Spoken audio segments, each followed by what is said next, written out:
If you think you have troubles, just listen to this. Rocky and Bullwinkle have discovered a rich lode of Upsidaisium on Mount Flatten, but because Upsidaisium falls up, they can't hang on to any of it. Besides that, Boris and Natasha are still going through the rogue's recipes and the Fireside Crookbook to discover a way to steal the whole floating mountain. And besides that, a deadly black jet is streaking their way bearing the sinister figure of Boris's boss, Mr. Big. And besides that, the episode is half over already. We gotta figure out how to hold on to our Upsidaisium, Bullwinkle. Yeah, I know everything's going up these days, but this is just silly. We need somebody who knows all there is to know about mining. Hey, what about asking Mojave Max? Good idea, Bullwinkle. and our trusting heroes started off to find Mojave Max, who in reality was their worst enemy, Boris Badenov. Well, how ye be, partner? You find mine yet? Yep, and we need your help with it, Mr. Mac. What's the trouble? Well, this Upsidaisium stuff falls up. So? So what do we keep it in? That is problem. Let's take squint on mine. And our heroes led Boris and Natasha right to their Upsidaisium mine. This is main shaft? That's right. Then problem is simple. It is? Sure. You go to bottom of shaft and soon all your troubles will be over. Great. And our heroes began letting themselves down the mine elevator. That Mojave Mac seems like a good sort. Yeah.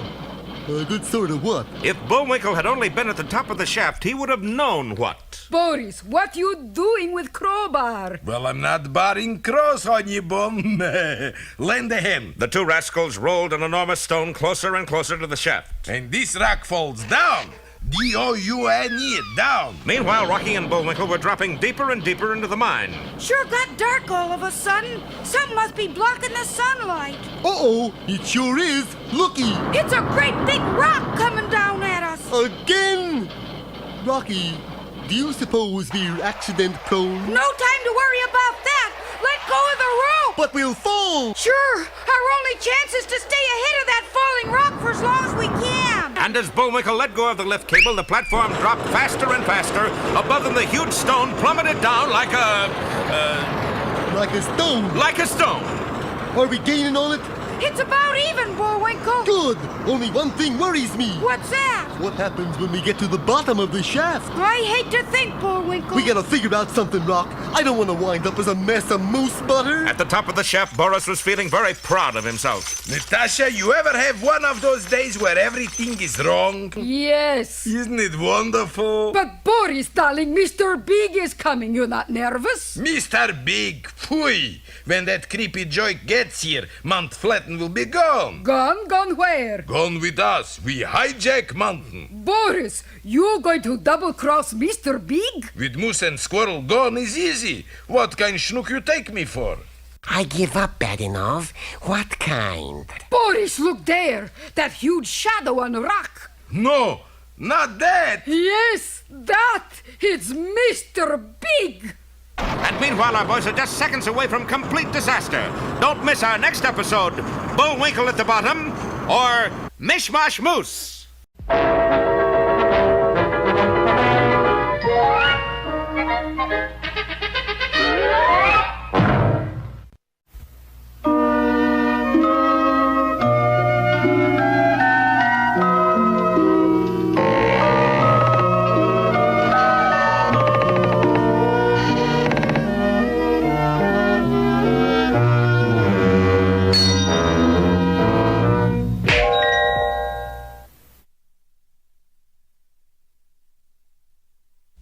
Once upon a time, there was a very beautiful but very lonely young maiden who more than anything else wanted to find a true love. She would pore through the Lonely Hearts mail-order catalog by the hour, but never with any luck. Day after day, she stood on a busy street corner where all the handsome young blades of the kingdom passed by sooner or later, but all they ever did was to pass, without giving her a second look. If this kept up, she might turn out to be an old maid. Could it be that a handsome young man would never ask her for a hand in marriage? What could be the trouble? Good heavens, you don't suppose it's something my friends won't tell me?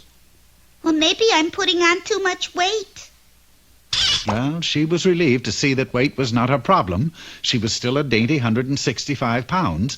Then she noticed her fortune on the back of the weight card, and what she saw set her heart a-twitter, for it said, "A wicked witch will put you to sleep with an evil spell. Then a handsome prince will awaken you with a kiss, and you will live happily ever after." She was overjoyed. Oh, boy, a handsome prince. Just what I've always wanted. Oh, you nice machine. You've made me the happiest beauty in the world. And with that, she dashed off to await the witch. She waited and waited and waited. 2 months later, she was still waiting, and the witch hadn't shown up. That fortune card just can't be wrong. If the witch won't come to me, I'll go to the witch. I wonder which witch was supposed to do the job. A short time later, she arrived at the house of a little witch who lived just outside of town and knocked on the door. Say that she rang the bell. Anyway, the witch answered. Come in. Where have you been? Right in here, brewing away, honey. Pass the powdered bat, will you please? Now, very carefully, I add just a teeny-weeny pinch. Oh, drat, that's the third time this week I must be putting too much yeast in the darn stuff. Never mind that. You were supposed to cast a spell on me. I was? Oh, that's funny. There's nothing in my appointment book about it. What was I supposed to do, honey? Turn you into a toad? No. I got it a camel. No. You were supposed to put me to sleep. Sleep? Oh, say you must be Beauty. That's right, Frances Beauty. And Land's sakes, I remember now. The assignment completely slipped my mind. Well, you just sit there, honey. I'll have you to sleep. Now, here, silly. We gotta go out where the prince will be sure to find me. Beauty hurried the witch off to the local park, and with no further delay... Now, I lie here on the park bench and you put me to sleep. All right, child. Here we go. Prickly thorn, Morpheus horn. There, my dear, don't weep. I cast the spell right on your head, and you will sleep, sleep, sleep. You asleep, honey? No. Well, that's funny. I must have forgotten the spell. I'll try again. And the little old witch tried every spell she could think of. Rock-a-bye, Beauty, in the treetop. But nothing she did could put Beauty to sleep. Why don't you try counting bats, honey? But it was too late, for just then the handsome prince was seen riding toward them on his gallant steed. Now, don't worry, honey. I'll think of the right spell in a minute, dear. Now, just... There's no time for that. Now the prince is coming. Out! He mustn't see you. With no time left, Beauty did the only thing she could do on such short notice. She dove to the park bench and pretended she was asleep. And as the prince approached... Good heavens! It sounds like a terrible beast in yon bushes. But I'm a brave young prince, so I will go in there and slash him and kill him until he's dead at least. And then I'll... Wait a minute. That isn't a beast, it's a beauty, and she sleeps. You are asleep, aren't you, ma'am?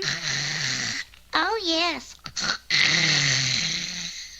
Oh, I bet an evil witch has cast a spell on her. I will kiss her and wake her so we can live. Happily ever after, that is.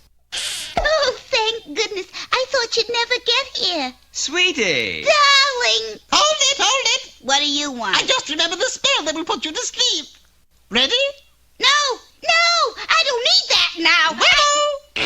And with that, Beauty fell to the ground sound asleep. See, I knew I'd... But so did the prince. Oops, I goofed. Well, if I'm not a little stinker. Well, they'll both be asleep for 100 years or more, so if you'll come back then, we'll finish the story for you.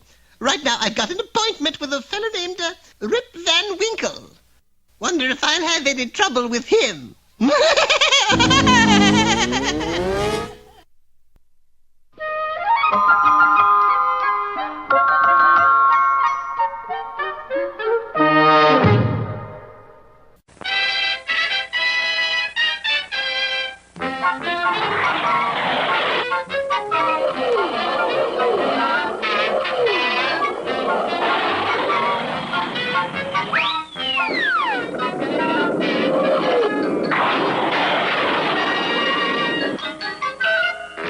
You remember that last time we left Boris and Natasha confronted by the sinister shadow of Mr. Big himself, while Rocky and Bullwinkle were plummeting down a mine shaft followed closely by an enormous boulder. But our story really opens today in a quiet Washington office where Captain Peter Peachfuzz, head of G2, is speaking to his secretary. Get me the file on Mount Flatten. Yes, sir. Wait! Aren't you forgetting, Miss Glum? Those are secret files! Close your eyes. Then how can I see what file I'm getting? Don't you use the touch system? Well, I'll try. Let's see. It should be this drawer back about, You're peeking. Well, I'll just never find the information. Then how do I know what's going on? Don't you ever watch the Rocky show? Say, there's an idea.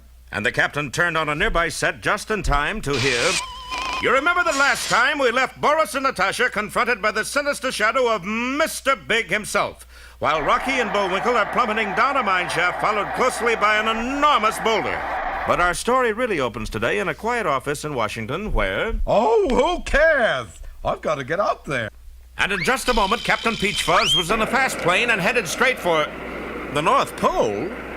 Meanwhile, what about Rocky and Bullwinkle? Yeah, what about us? Bullwinkle, this is the longest mine shaft I ever fell down. Yeah, we ought to be through the whole mountain by now. Well, that mighty moose's intellect had done it again, for that mine shaft did go all the way through the mountain, and at that moment the platform shot out the underside of Mount Flatten and into thin air, followed, of course, by the huge boulder.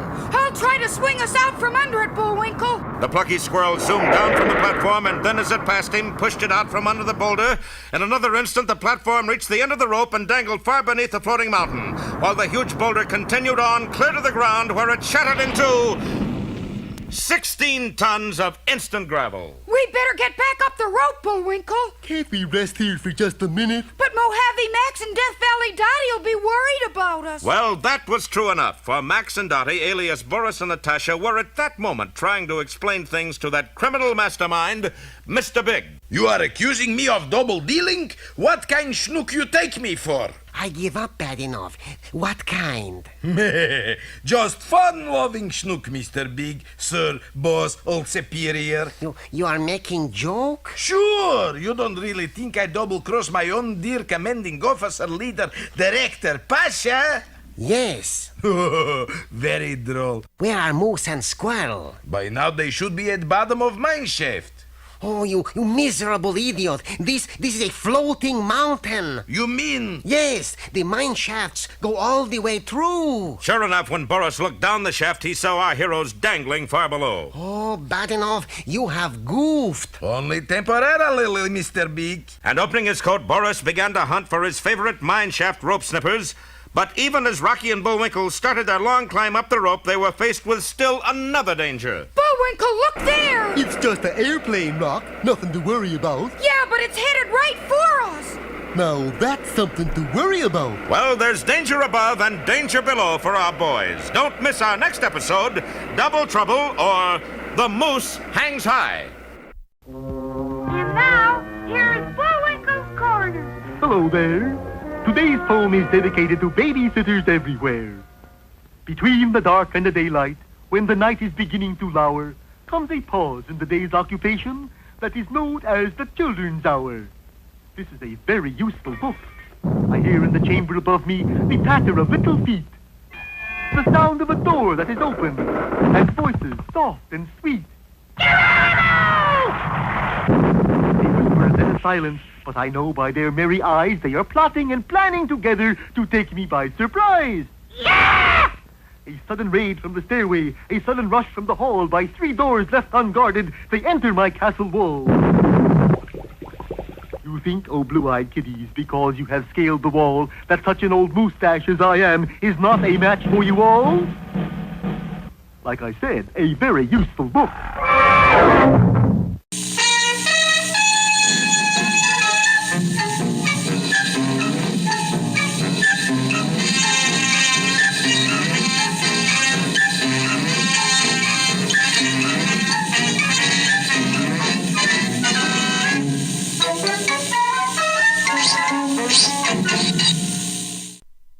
Peabody here. Contrary to public belief, a corsair is not hard oxygen, but a pirate. And on today's excursion into the past, Sherman and I encounter a host of corsairs.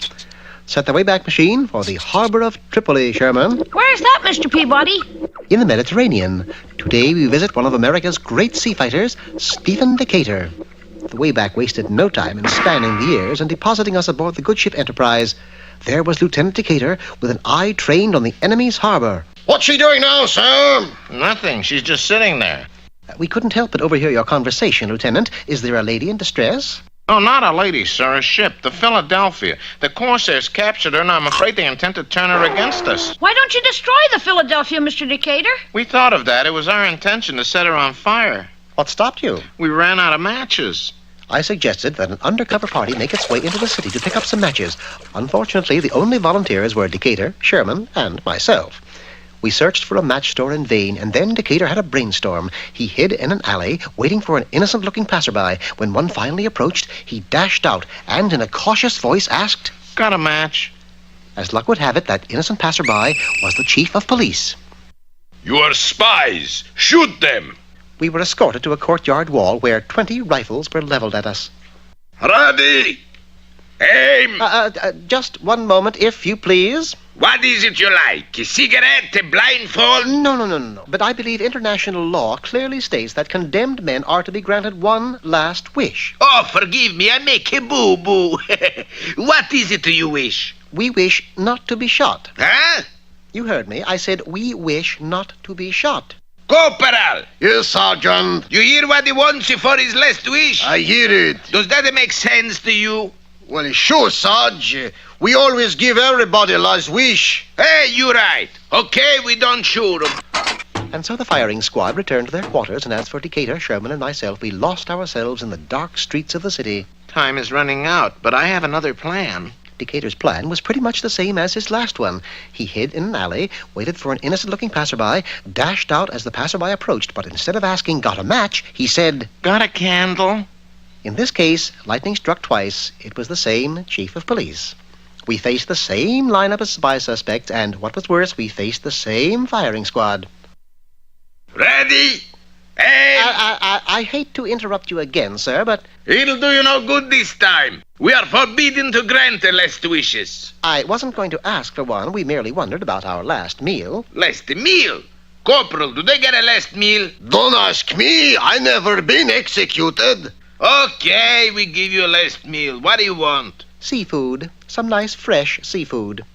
The only seafood restaurant in the vicinity was just off the wharf. It was there that we dined. I insisted the sergeant and his men join us, and it was my pleasure to do the ordering. Oh, boy, that was delicious. Yes. Oysters are delectable, aren't they? You bet.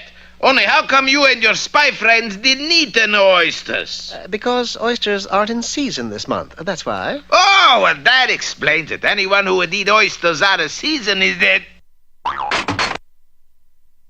Now's our chance. We'll board the Philadelphia and burn her. But how without a match? It did seem an impossible task, but one I overcame easily. Merry Christmas, everyone! Merry Christmas! What is this? What are you doing aboard this boat?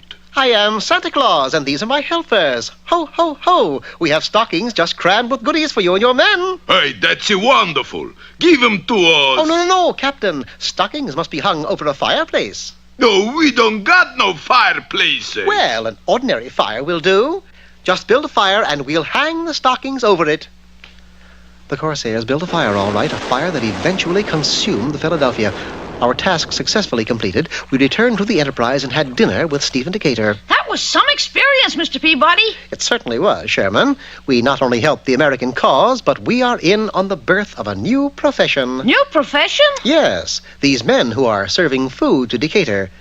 I'd call them Decaturers, wouldn't you?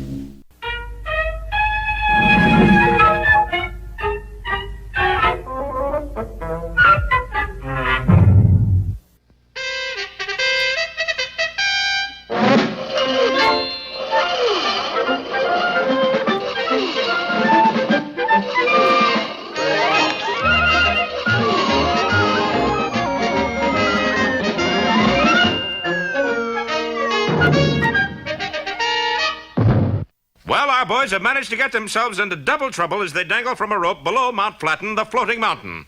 Not only is a fast plane zooming right at them, but far above, Boris Badenov is preparing to cut the rope, watched closely by his shadowy superior, Mr. Big. Why are you hesitating, Boris? Just wondering whether to cut all at once or little by little. Oh, little by little, to be sure.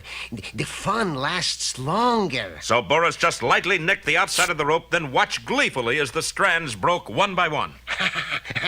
Delightful, isn't it? Oh, Mr. Big, you really know how to live. But at the other end of the rope, our heroes had more immediate problems to worry about. Hey, that plane's getting closer, Rock. Hang on, Bullwinkle. And the speeding jet roared by right underneath them. Well, thank goodness that's over. Not quite, Bullwinkle. He's turning. Sure enough, the plane reversed itself and headed back for them upside down. I wonder who's in that plane. Search me, but it's somebody who don't know upside down from right side up. That could only be one person I know of. Captain Peach Fuzz. But he's a close friend. Too close if you ask me. He'll hit us next time. Well, maybe I can stop him. And Rocky launched himself through the air after the jet plane. As far above, the rope drew nearer and nearer to the breaking point. Slowly, the flying squirrel drew abreast of the roaring jet and soon saw the reason for its strange actions. The pilot was indeed Captain Peter Wrongway Peach Fuzz. Golly, he's headed for Bullwinkle again. Rocky, dear boy, why are you flying upside down? I'm not upside down. You are. Oh, well, give me a hand, Rocky. With a final burst of speed, Rocky flew right into the pilot's compartment of the hurtling jet and took over the control of the plane just in time. Boy, that was a near thing. But anyway, Bullwinkle is safe at last. Well, even Rocky can be wrong, for at that moment, at the top of the mine shaft, the rope parted. Delightful. Thank you for an enjoyable 3 minutes, Badenov. Anytime, bossman. Down and down fell the miserable moose, still clinging to the now useless rope. It's not much, but it's all I got. But at that moment, Rocky's sharp eyes spotted his plummeting figure. Bullwinkle! And Rocky aimed the jet right at his pal. Downward it flashed faster and faster and finally caught up with the moose. Bullwinkle, grab onto the tail! Right, Rock. Meanwhile, far above them, Boris was still basking in the approval of his superior. Badenov, you're a no-good, double-crossing scoundrel. Please, Mr. Big, you'll have me blushing in a minute. And in recognition of your services, I'm going to give you a little something. Boris, darling, Moose has been saved by Squirrel. You interrupting, Natasha. Yes, Mr. Big. What were you going to give me? I'm going to give you 5 minutes to get rid of that moose and squirrel, you bungler! And the mysterious shadow disappeared from view. Okay, Miss Big Mouth. How you know they've been saved? Look down there. But when Boris looked down the shaft, he seemed strangely delighted. Look, Hannibal. Sure enough, the jet plane was still roaring earthward, with Bullwinkle clinging to the tail. Don't you think you ought to pull out now, Rock? Bullwinkle, I am, but nothing's happening. And Rocky tugged vainly on the plane steering column as the jet flashed lower and lower. Don't miss our next fun-filled episode. Fun-filled? Jet Jockey Rocky or the One-Point Landing.